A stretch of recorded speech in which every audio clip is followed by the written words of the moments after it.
marzo del año 77 mataron al padre grande que iba camino al paisnal. Con el padre Tilo iban dos humildes campesinos, Manuel y Rutilio Lemus, a predicar el evangelio. Para ver la visión que él tenía, aparte de lo que ya he dicho, él no iba solo, él iba con un equipo. Y su idea era evangelizar la parroquia, estar ahí 4 años, 5 años, y después entregársela al clero secular e irse a otra parroquia a evangelizar. Pero eso es una cosa. La otra cosa que llama la atención de su labor parroquial es que su ideal de parroquia era una parroquia donde todo, excepto lo que tiene que ver con el ministerio ordenado, lo llevaran los laicos. Es decir, una parroquia donde el sacerdote solo administrara sacramentos en aquellos que era indispensable el sacerdote, que todo lo demás fuera de laicos. En ese sentido hay lo que hoy llamamos la desclericalización de la iglesia. En eso se adelanta a Francisco, lo vio antes, no lo logró porque estuvo poco tiempo y porque la crisis sociopolítica del país entorpeció el desarrollo de los planes pastorales, pero esa era su idea. Y de ahí las fases de la parroquia: primero misionarla, después de la misión ahí salían proyectos de comunidad de base campesina, y a partir de ahí salían dirigentes, y con esos dirigentes ir construyendo la nueva estructura de la parroquia. Eso se cortó por la politización, la actividad política, y el proyecto no se concluyó, quedó inconcluso. La Compañía de Jesús, en su modo de proceder y su estilo de vida, promueve las pequeñas comunidades. Y cuando se asume Aguilares, entiendo yo que es un equipo de jesuitas, aparte de que hay una comunidad de estudiantes jesuitas que reside aquí en Aguilares como una forma de inserción, de estar presente entre la gente. Y el método de evangelización pues es clave. Primero, crear el diagnóstico a todos los niveles, los recursos materiales, recursos humanos, los retos, los desafíos, y todo eso es parte de la dinámica que lleva, pero no desde un escritorio y no desde la parroquia, sino viviendo por lo menos 15 días en la comunidad, con la participación de la gente. Para la gente es una novedad que los padres vengan, que duerman allí en tu petate, en tu cama, que coman lo que la gente come, que se muevan por donde la gente se mueve, que conozcan la dinámica del trabajo diario. O sea, es un proceso de encarnación. La encarnación siempre ha sido, y es el misterio teológico más grande, el Dios que se encarna en su pueblo para salvarlo. Y sí, una iglesia que se encarna en la realidad del pueblo, no en un paquete de doctrina, sino en la vida a través de la cual Dios te habla, ¿verdad? Porque ahí está la semilla del verbo, dice el Concilio Vaticano II. Entonces, aquí se instala esa comunidad, es testigo de cómo viven los campesinos, los que van a los cafetales, los que trabajan en los cañales. Aquí hay grandes ingenios de azúcar, aquí está Colima, aquí está el Ángel, aquí está el Carmen, aquí está San Francisco. Es decir, y el salario que tiene, que en aquel tiempo se era 3 pesos al día, por ejemplo. Entonces, es interesante. Entonces, al tener ese diagnóstico, que no es invento de los padres, sino la realidad que tienen ahí, ellos comienzan a plantearse cuál es la buena nueva para la gente aquí. Y de allí van surgiendo todas las líneas pastorales, pero surgen con la participación de la gente. No hay que tener miedo a la gente, al contrario, hay que sentir y convencerse que Dios te está hablando a través de ellos. Y a veces nos equivocamos y hay que reconocerlo, porque Dios está hablando a través del que sufre. Entonces, la irrupción, diríamos, de la misión del equipo misionero de jesuita aquí en esta zona se encuentra con otras experiencias que van buscando canales de organización popular. Los jesuitas no fundan aquí la organización nace de la clase trabajadora en distintos momentos, tanto en la ciudad como en el campo. En ese sentido, la situación siempre va a ser un reto. Si vas a evangelizar, ¿a quién vas a evangelizar? No a los ángeles del cielo, no a los santos que ya son santos, sino precisamente al pueblo que está sediento de Dios. Con todo. Después lo que le han dicho que tiene que aguantar porque es voluntad de Dios, o como diríamos señor Romero, no, eso no es voluntad de Dios, es voluntad de los seres humanos. A ese pueblo que tiene sed de Dios. Creo yo que hay un despertar campesino, y es lo que no le gusta a la clase en el poder, porque ya reclama sus derechos, ya comienza a tener voz, y comienza a no dejarse garrotear así nomás. Entonces comienza a hacer sus luchas de calle. Yo recuerdo que hoy después, ya con el Monseñor Romero y todo, cuando se tomaban las iglesias, aunque fue en 1935 la toma de iglesias, después Monseñor Romero lo va a comprender cuando dice no hay otros espacios para dar a conocer las denuncias. Por eso no me extrañaría que si el gobierno de hoy cierra los espacios, va a haber que tomar locales, edificios, para desde ahí protestar. Ya la historia nos enseña muchas cosas. Entonces, no les gustaba el trabajo de los padres porque despertaban la conciencia en la gente. Dios no quiere resignaciones, Dios quiere hermanos y no quiere que esas estructuras de dominación o de muerte o de injusticia se reproduzcan entre nosotros.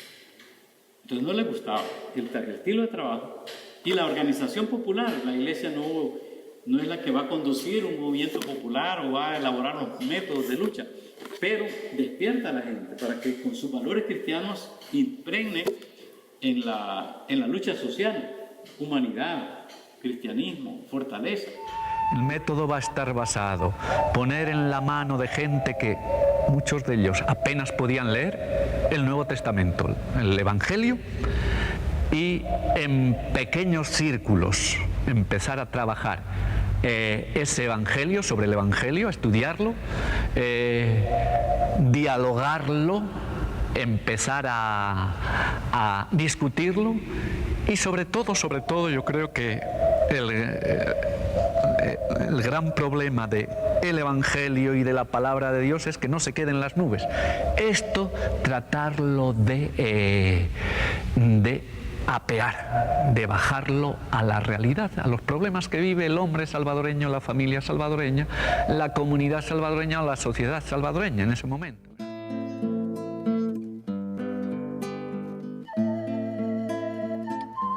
Decía, no lean las escrituras de carrera, porque leer es tan como leyendo un diario.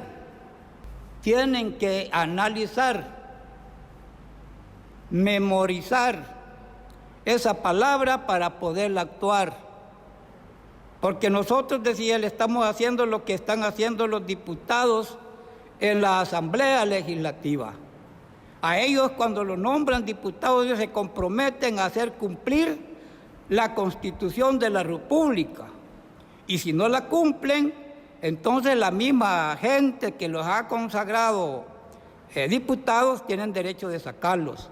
Y así soy yo, dijo.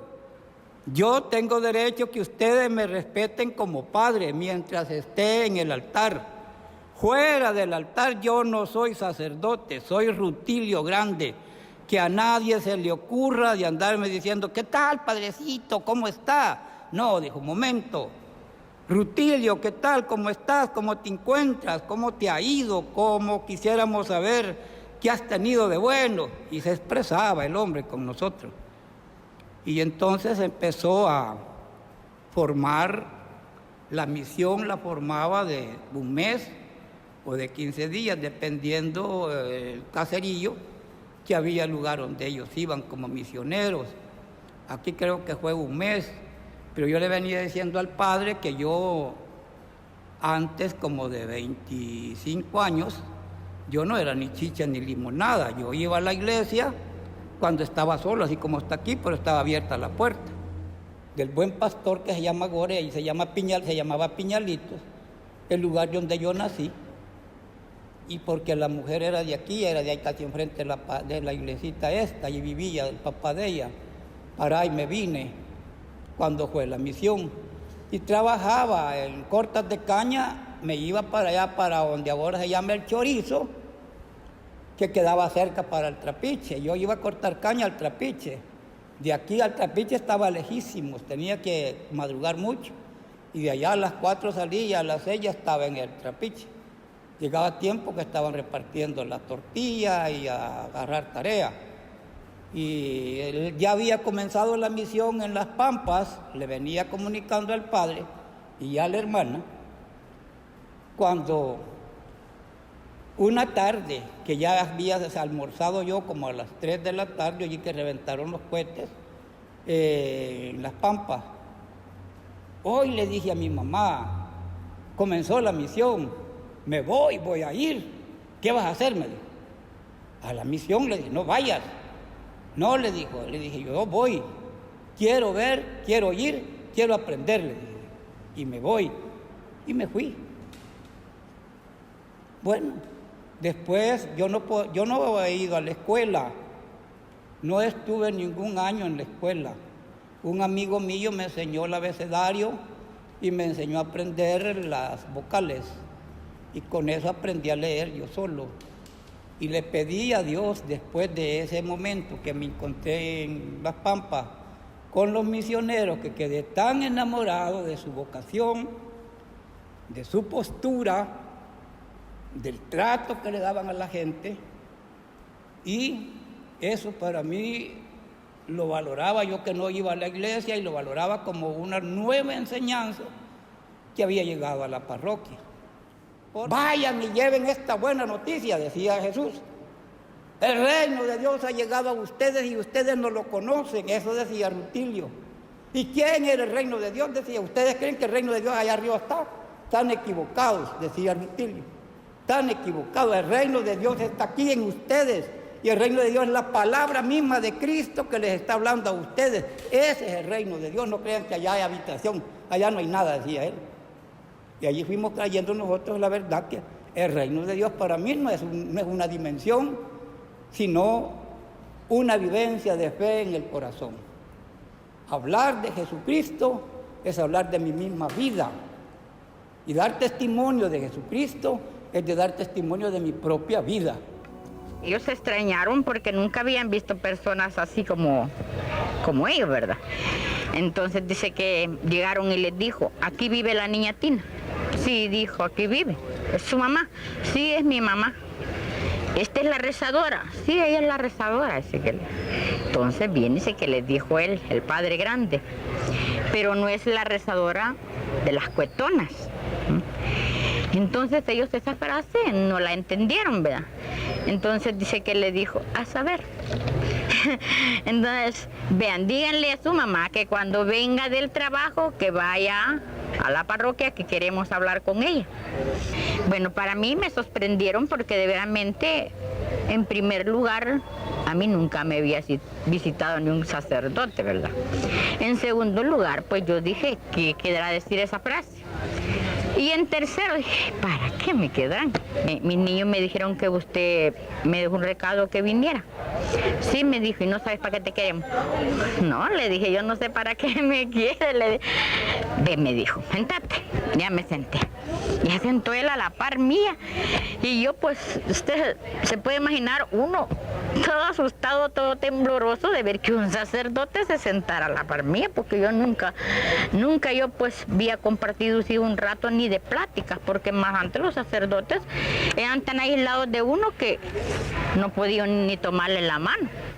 Entonces me dijo, ven, me dijo, queremos formar, me dijo, un grupo de evangelizadores, que queremos dar un cursillo bíblico, me dijo, para que ustedes conozcan la Biblia y puedan ustedes entender cuando vengan aquí a la misa. Vos, me dijo, cuando venís, ¿has entendido algo de la misa? Pues no, le dije yo, como todo lo hacen en latín, y hoy que empezaron a decirle así, pues, en castellano, le dije yo, pues poco le entiendo. Pues entonces le digo yo, mire, le dije, y esa razón que me dijo usted, que le dijo a los hipotes que si era rezadora de las cuetonas, ¿por qué no me dice qué me quiso decir con eso? Le dije, porque yo no lo he entendido, le dije yo. Ahí fue la risada que se pegó él y me dijo, no es nada malo, me dijo. Eso es, me dijo, porque hasta ahora, me dijo, las rezadoras, me dijo, rezan solo por rezar. Solo rezan, me dijo, con la imaginación hacia arriba, al cielo. No ven alrededor de ellos, me dijo. Así es que el rosario, me dijo, está elevado para arriba, como que los cohetes que suben, y no, me dijo, el rosario se debe de hacer viendo a la par, me dijo, los que lo rodean a uno, los vecinos, entonces todos los hermanos que están con nosotros, a eso se ven, para verle quién es el que sufre, quién es el que necesita, quién es el que tiene hambre, quién es el que... Y empezó a decirme todo eso. Entonces yo comprendí pues que hasta ese momento pues quizás no había hecho nada, porque eso no lo había hecho yo. Porque a través del Evangelio, él no quiso decirlos personalmente, ustedes están explotados, ustedes son marginados, no, él solo decía, miren, yo quiero que me lean Génesis capítulo tal, versículo tal, y ustedes van a decirme qué es lo que encuentran. O en el Éxodo, lean Éxodo 20 y empezaba él a decir, y toda la historia de Moisés decía él, ¿verdad? Léanla. Y cuando ustedes la lean, infórmenme, díganme qué es lo que han encontrado. Y cuando alguien le decía, ¿qué es lo que encontraron? Bueno, nosotros encontramos que allí se encuentra Dios en un problema. Dios ve que su pueblo sufre, su pueblo es oprimido, es maltratado, es explotado. Y él nos preguntaba, ¿y ustedes se sienten lo mismo? Pues sí, nosotros sentimos que lo mismo estamos, ¿no? Decía la gente, nosotros lo mismo estamos. Nosotros trabajamos y lo que trabajamos no nos alcanza para vivir. Y no se nos facilitan las viviendas, no se los dan a donde trabajar. Tenemos el salario que nos pagan es bien miserable. Entonces todo eso era una parte donde él comenzó a cuestionar al pueblo sobre eso, ¿no? Y le fue siendo como dicen algunos, ¿verdad? Que es la verdad, él vino a abrirle los ojos al pueblo.